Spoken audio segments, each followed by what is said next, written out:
നമസ്തേ ഹരിശരണം. ഓം ശ്രീ ഗുരുഭ്യോ നമഃ. ഓം ശ്രീ വിഘ്നേശ്വരായ നമഃ. ഓം മഹാദേവ്യൈ നമഃ.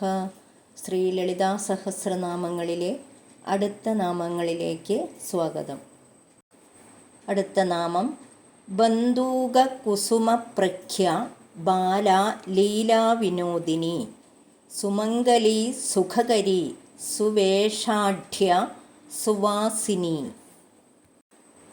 ബന്ധൂകകുസുമം എന്ന് പറഞ്ഞാൽ ചെമ്പരത്തിപ്പൂവ്. ചെമ്പരത്തിപ്പൂവിനെ പോലെ ചുവന്നു തുടുത്ത നിറമാണ് ദേവിക്ക്. അത് മുമ്പും പറഞ്ഞിട്ടുണ്ട്. ബാലികാരൂപിണിയായി ബാലഭാവം ആണ് ദേവിക്ക്. ലീലാവിനോദിനി എന്ന് പറഞ്ഞാൽ പ്രപഞ്ചലീലയിൽ വിനോദം കൊള്ളുക. അങ്ങനെ പറയുമ്പോൾ സൃഷ്ടി സ്ഥിതി സംഹാരം ഇതെല്ലാം കണ്ടുകൊണ്ട് ദേവി വിനോദം കൊണ്ടിരിക്കുകയാണ്. ഇതെല്ലാം എന്തിനാണെന്ന് ദേവിക്ക് കൃത്യമായിട്ട് അറിയാം. അതുകൊണ്ടാണ് അങ്ങനെ പറയുന്നത്. സുമംഗലി, നിത്യസുമംഗലയാണ് ദേവി. സുഖത്തെ നൽകുന്നവൾ സുഖകരി. സുവേഷാഢ്യ എന്ന് പറഞ്ഞിട്ടുണ്ടെങ്കിൽ ശ്രേഷ്ഠമായ വസ്ത്രങ്ങളും ആഭരണങ്ങളുമൊക്കെ അണിഞ്ഞ് ഇരിക്കുക. അത് എല്ലാ സ്ത്രീകൾക്കും ഒരു ഇതായിട്ട് പറയുന്നുണ്ട്. നമ്മൾ വീട്ടിലിരിക്കുമ്പോഴും സ്ത്രീകൾ നല്ല വസ്ത്രങ്ങൾ എന്ന് പറഞ്ഞാൽ വൃത്തിയായിട്ടുള്ള വസ്ത്രങ്ങൾ ധരിച്ചുകൊണ്ട് ഇരിക്കണം, വൃത്തിയായിട്ടിരിക്കണം, അങ്ങനെ പറയുന്നുണ്ട്.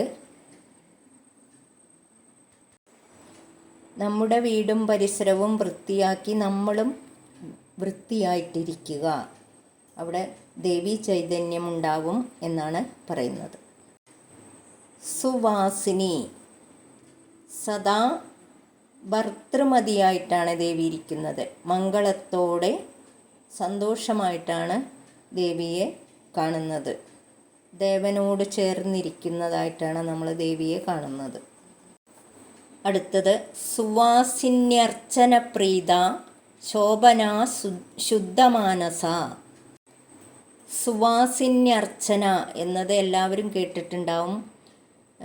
അമ്പലങ്ങളിലൊക്കെ ചെയ്യാറുള്ള ഒരു അർച്ചനയാണിത്. സുമംഗലികളുടെ അർച്ചനാരാധനകൾ കൊണ്ട് സംപ്രീതയായിരിക്കുന്ന ദേവി എന്നാണ് ഇവിടെ അർത്ഥം. എവിടെയും എപ്പോഴും ശോഭിച്ചു കൊണ്ടിരിക്കുകയാണ് ദേവിയുടെ ചൈതന്യം. അതാണ് ശോഭന. ശുദ്ധമാനസ, പരിശുദ്ധമായ മനസ്സാണ് ദേവിയുടെ മനസ്സ്. ബിന്ദു തർപ്പണ സന്തുഷ്ട പൂർവജ ത്രിപുരാംബിക. ഇവിടെ ബിന്ദു തർപ്പണ സന്തുഷ്ട എന്ന് പറയുന്നത് ശ്രീചക്രത്തിലെ ദേവിയുടെ ശ്രീചക്രത്തിലെ ബിന്ദുവിൽ തർപ്പണം ചെയ്യുന്നതുകൊണ്ട് സന്തുഷ്ടയായിരിക്കുന്ന ദേവി എന്നാണ്. പൂർവജ, ആദിശക്തിയായി എല്ലാവർക്കും മുമ്പുണ്ടായതാണ് ദേവി. ത്രിപുരാംബിക എന്ന് പറയുന്ന ദേവിയുടെ കുറേ കാര്യങ്ങളിൽ 3 കാര്യങ്ങൾ പറയുന്നുണ്ട്. ഗുണത്തിലാണെങ്കിലും വാസസ്ഥലത്തിലാണെങ്കിലും അങ്ങനെ കുറേ കാര്യങ്ങളിൽ.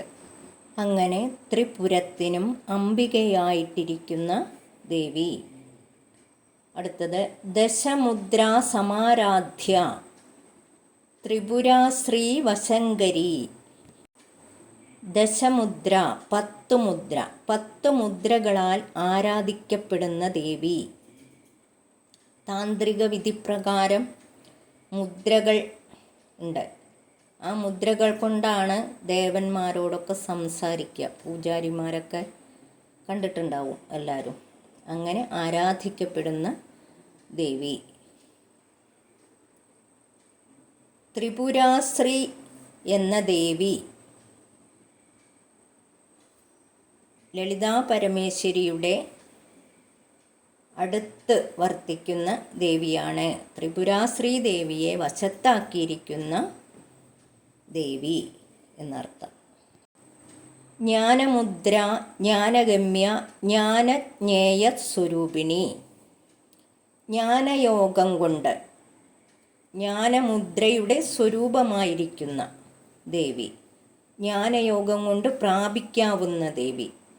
ജ്ഞാനം എന്ന് പറഞ്ഞാൽ അറിവ്, അറിയുന്നവനും അറിയേണ്ട വസ്തുവും ഒന്നായിരിക്കുന്ന സ്വരൂപം, ജ്ഞാനജ്ഞേയ സ്വരൂപിണി. അതായത് നമ്മുടെ അറിവും ദേവി തന്നെയാണ്, നമ്മൾ അറിയപ്പെടേണ്ടതും ദേവിയെ തന്നെയാണ് എന്നാണ് ഇവിടെ അർത്ഥം.